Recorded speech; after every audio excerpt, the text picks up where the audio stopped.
Ilmusid uued üksikasjad Donald Trumpi ja Volodymyr Zelenski eilse kohtumise kohta Valges Majas ning kui need kõik teoks saavad, võib Ukraina tõepoolest sõjast võitjana väljuda. Ameerika Ühendriikide senat viis, nagu ma eelmises saates ütlesin, siiski läbi menetlusliku hääletuse uue Venemaa ja Iraani vastase sanktsioonide eelnõu üle. Hetke olulisus seisneb selles, et hääletus toimus senaator Lindsey Grahami matuste päevad. Selle dokumendi kaasautori ning kohe pärast senaatorite kinnist kohtumist Ukraina presidendi Volodymyr Zelenskiga, kes saabus Ameerika Ühendriikidesse eelmisel päeval. Samal päeval andis Zelenski mitmele Ameerika väljaandele intervjuusid ja tegi mitmeid avaldusi olukorra kohta rindel. Venemaa plaanidest ja Patrioti püüdurakettide kiireloomulisest tarnetaotlusest sellele maale. Trump lubab anda relvapakki, et Ukraina saaks talvel end kaitsta ja muudab ka üldiselt Ukraina toetamise strateegiat. Üldiselt arutame selles saates uusi üksikasju Zelenski visiidist Washingtoni ja mida talle Valges Majas lubati. Minu nimi on Aleksei Betši ja arutame seda teemat koos, kuid enne kui alustame, palun tellige see YouTube'i kanal. Me liigume 300 000 tellija piiri poole, seega olen tänulik. Tänulik iga teie tellimuse eest. Nagu te teate, kohtusid eile Donald Trump ja Volodymyr Zelenski isiklikult. See oli nende teine kohtumine selle kuu jooksul, pärast mida kohtus Zelenski senaatoritega. Siinkohal, et mitte teemast kõrvale kalduda, märgin kohe ära. Ma panin tähele, kuidas venelased hakkasid kirjutama, et vaadake, Zelenski lasti Valgesse Majja tagauksest, sest justkui Valges Majas suhtutakse Zelenskisse niimoodi. Kohe tahaks öelda teie pehme arusaamatus Vladimir Putin. Teda ei lasta isegi Washingtoni, rääkimata Valgest Majast. Seda sitta ei lasta üldse tsiviliseeritud maailma. Temaga ei räägi isegi Trump telefoni teel, kuigi pidi seda tegema juba 8. juulil. Seega pange oma suud natuke kinni, just nii, kui, ma kordan veel kord, kui venelane läheb internetti. Ameerika YouTube'i minnes peab ta end pesema, juuksed kammima, mõistma, et ta pole enam oma karjas. Ta on tulnud tsiviliseeritud maailma ja peab vastavalt käituma. Mitte nii nagu teie välisminister Sergei Lavrov. Ei, mitte nii. Käituma peab adekvaatselt, muidu olete lihtsalt prügi, millega tehakse mis? Koristatakse ära. Jätkame. Alustame sanktsioonide eelnõust, kuna see on päeva kõige konkreetsem tulemus. Dokument, mille kallal üle 2 aasta töötas nüüdseks lahkunud vabariiklasest senaator Lindsey Graham, sai avalikkuses nimeks põrgulikud sanktsioonid. Selle termini tõi käibele Lindsey Graham ise. See seadus annab USA presidendile õiguse kehtestada sihipäraseid imporditolle nende riikide suhtes, kes ostavad märkimisväärses koguses Vene naftat ja gaasi või aitavad Kremlil energiasanktsioonidest mööda hiilida. Lisaks võib Trump kehtestada kuni 100% tollimakse, mis on suunatud ka 5 suurima Vene nafta importija vastu, sealhulgas India ja Hiina. Dokument annab Trumpile ka volitused neid tollimakse oma äranägemise järgi tühistada. Kuigi Hiina puhul on üks nüanss, Trump võib tema suhtes üldse mitte tollimakse kehtestada. Nagu öeldakse, et mitte tülli minna, isegi kui Hiina aitab venelasi. Siin on oluline märkida, et 29. juuli hääletus senatis oli protseduuriline. See tähendab, et see avab tee seaduseelnõu aruteluks senati saalis ja kõigi kirjalike muudatuste läbivaatamiseks. See tähendab, et dokumendil seisab ees veel lõplik hääletus. Seejärel esindajatekoja arutelu ja USA presidendi allkiri. Trump teatas varem, et toetab seda algatust, kuid alles pärast seda, kui ta nõudis täiendavate sanktsioonide lisamist Iraani vastu, mis ka tehti. Üldiselt on nüüd kõik võimalused, et seadus lõpuks vastu võetakse. Ja siin on hetke sümboolika, nagu ütles Zelenski, tsiteerin, selles, et just täna, senaator Lindsey Grahami ärasaatmispäeval, senatis toimus protseduuriline hääletus Venemaa vastaste sanktsioonide seaduseelnõu üle, mille kallal ta nii kaua ja palju töötas. Oli au viibida hääletustulemuste lugemisel. 86 senaatorit toetas dokumenti. See on esimene samm Lindsey Grahami plaanide elluviimise suunas ja kindlasti samm rahu poole. Ja siis kutsusid senaatorid Zelenski vaatlema osa hääletusest senati galeriist, pärast mida ta plaksutas ja ütles aitäh. Ja senaatorid plaksutasid talle juba vastuseks. Üldiselt oli see mõeldud just demonstratiivse žestina. Kuid oli veel üks oluline tulemus Volodymyr Zelenski visiidist USA-sse, kes on muide praegu juba Poolas. Pärast kohtumist Trumpiga andis Zelenski intervjuud väljaandele Axios ja telekanalile Fox News, kus ta avaldas üksikasju. Alustame olukorra hindamisest rindel. Zelenski sõnul ei ole initsiatiiv praegu kindlasti Vladimir Putini käes. Ta põhjendas seda Vene armee kaotustega, tsitaat: praegu kaotab Putin 30 000 oma sõdurit. See on palju kaotusi, aga ta ei taha seda sõda peatada. Seetõttu pole initsiatiiv praegu Putini käes. Samal ajal rõhutas Zelenski, et hoolimata initsiatiivi kaotusest, Putin keeldub relvarahust. Juba intervjuus väljaandel Axios andis Zelenski Venemaa poole kavatsustest põhjalikuma analüüsi. Tema sõnul liigub Vladimir Putin edasise eskalatsiooni suunas ja võib isegi proovida provotseerida teisi piirkonna riike, et saada lihtsam võit, mida saab müüa oma pesemata metsikule publikule. Kui Ukrainas ei õnnestu, miks mitte haarata tükk naaberriigist, isegi mõnest NATO riigist? Esitleda seda kiiresti võiduna, õhutada neid pesemata venelasi sõtta ja siis võib ka taanduda nagu tagasi roomata ja öelda, oi, natuke tuli viga sisse. Peamine on lihtsalt see, et Vene ühiskond oleks jälle verejanuliselt valmis sõjaks. Zelenski teatas, et Venemaa saab endiselt relvi Iraanist ja ehitab infrastruktuuri, et vastu võtta 30 000 täiendavat sõjaväelast Põhja-Koreast, kes saadetakse seejärel Ukrainasse sõdima.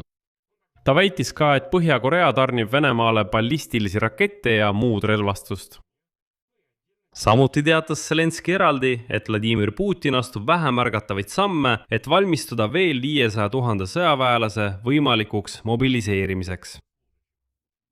Mis puudutab läbirääkimisprotsessi, siis Zelenski kirjeldatud pilt on üsna mitmetähenduslik.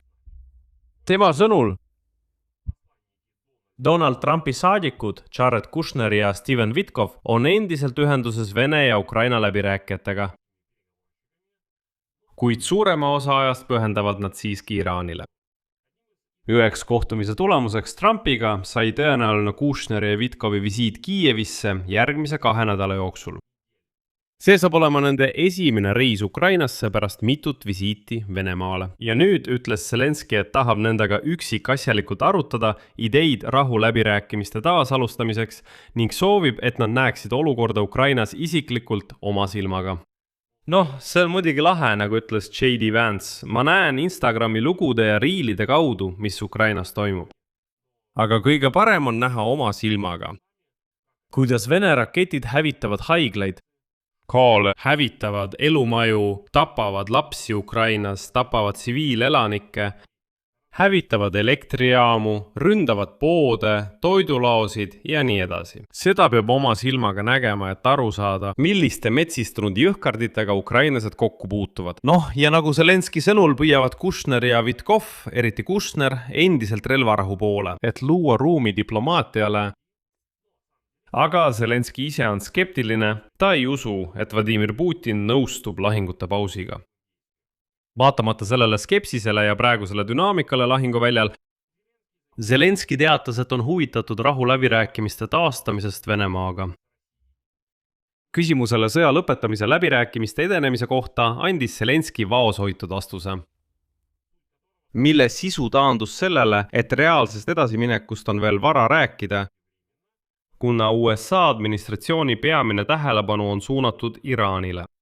Ja siin ongi selle Zelenski visiidi Ameerika Ühendriikidesse keskne praktiline küsimus. See on Patriot õhutõrjesüsteemide jaoks mõeldud raketitõrje rakettide tarned.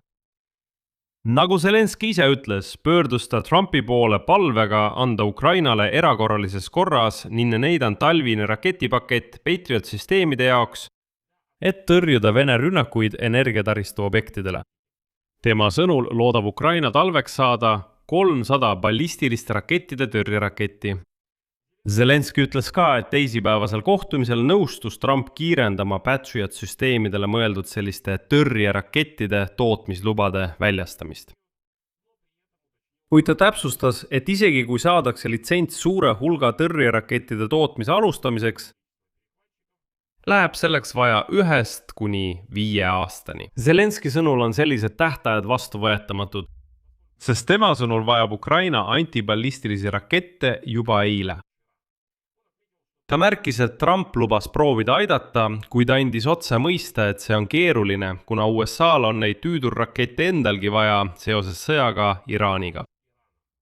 Pärast visiiti Valgesse Majja teatas Zelenski samuti, et kohtus isiklikult Ameerika esindajatega, Ameerika kaitsetööstusettevõtete Lockheed Martini ja Raytheoni esindajatega, kes toodavad just neid samu rakette, mis on mõeldud vaenlase rakettide tõrjumiseks.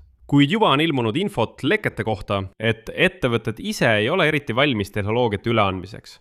Nad üritavad praegu end kindlustada, saada mingisuguseid garantiisid Trumpilt ja nii edasi.